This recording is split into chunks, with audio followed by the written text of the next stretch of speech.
அதாவது இவ்வளவு மோசமா மின்வெட்டு இருக்கும்னு நான் எதிர்பார்க்கவே இல்லை. நேற்று ராத்திரி பூரா மின்வெட்டு. எப்ப மின்சாரம் வருது எப்ப போகுதுன்னே தெரியல. திடீர்னு வருது, திடீர்னு போகுது. போறது ரொம்ப நேரம் இல்லாம போகுது, வர்றது கொஞ்ச நேரம் வருது. இப்படி 2 நாளா ரொம்ப படாத பாடுபட்டோம். இந்த மின்வெட்டு பிரச்சனையை தீர்ப்பதற்கு தமிழ்நாடு ரொம்ப, ஏன்னா மின்சாரம் இல்லாமல் மனிதனால் வாழ முடியுமா சொல்லுங்க? இப்ப இங்க கரண்ட் இதெல்லாம் ஆஃப் ஆயிடுச்சு வச்சுங்க, 5 நிமிஷம் உட்காருவீங்களா? கரண்ட் வரட்டும்னா ஆசு பூசுன்னு எல்லாம் எழுச்சி வெளியே போயிருவீங்க. நம்மளால 5 நிமிஷம், அரை மணி நேரம் கூட மின்சாரம் இல்லாமல் நம்மால் இங்கே இருக்க முடியாது. ஆனால் மின்வெட்டு என்பது ஒரு கடுமையான பிரச்சனையாக தமிழ்நாட்டிலே பல்வேறு பகுதிகளில் இன்றைக்கு மக்கள் சந்தித்துக் கொண்டிருக்கிறார்கள். மின்வெட்டு பிரச்சனைக்கு தீர்வு காண வேண்டும் என்கிற முறையில் ஆங்காங்கே போராட்டங்கள் என்பது நடைபெற்றுக் கொண்டிருக்கிறது.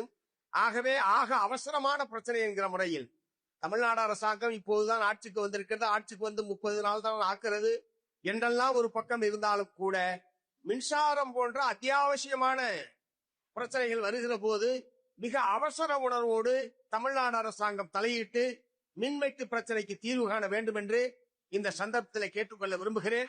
அதோடு சேர்த்து குற்றாலத்துக்காக ஒரு கோரிக்கை என்னன்னா, ஏன் அப்படி கரண்ட் போகுதுன்னு கேட்டேன்.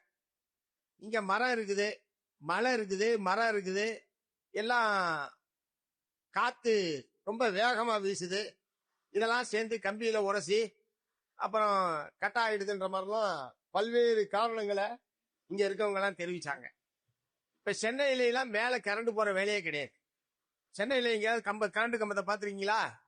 சென்னையில கரண்ட் கம்பமே இருக்காது, எல்லாமே அண்டர் கிரவுண்ட்ல போகுது. கேபிள் எல்லாம் இங்க ஏற்கனவே மேலதான் போயிட்டு இருந்தது. இது மாதிரி புயல் வருது, வெள்ளம் வருது, காத்தடிக்குது, உழுது, மின்சாரம் கட்டாயி போகுது, விபத்து ஏற்படுது போன்ற பல்வேறு காரணங்களினால் இப்போது அநேகமாக மின் இணைப்பு என்பது அண்டர் கிரவுண்ட்ல தான் போயிட்டு இருக்கு, கேபிள்ல. அதனால குற்றாலம் போன்ற முக்கியமான சர்வதேச அளவில் புகழ்பெற்ற சுற்றுலா மையத்தில் இந்த மேல கரண்ட் கம்பத்துல மேல போற கரண்ட பூரா அண்டர் கிரவுண்ட்ல கேபிள்ல போடுறதுக்கான நடவடிக்கையை தமிழ்நாடு அரசாங்கம் எடுக்க வேண்டும்.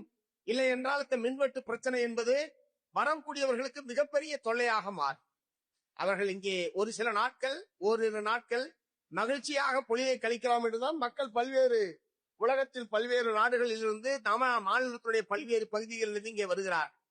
வரக்கூடிய மக்கள் சுற்றுலா மையத்தில் ஒரு மகிழ்ச்சிகரமான முறையில் அவர்களை பொழுதை கழிப்பதற்கான அடிப்படை கட்டமைப்பு வசதிகளை ஏற்படுத்த வேண்டியது தமிழ்நாடு அரசாங்கத்துடைய பொறுப்பு. அந்த வகையில் குற்றாலத்தில் இந்த மின் இணைப்பு அனைத்தையும் அண்டர் கிரவுண்ட்ல கேபிள் மூலமாக மின் இணைப்பை வழங்குவதற்கு முன்வர வேண்டும் என்று இந்த சந்தர்ப்பத்தில் கேட்டுக்கொள்ள விரும்புகிறேன். கிளைகள் கொண்ட Annamal institute of hotel management and hospital management படிப்பில் சேர்வதற்கான அட்மிஷன் நடைபெறுகிறது.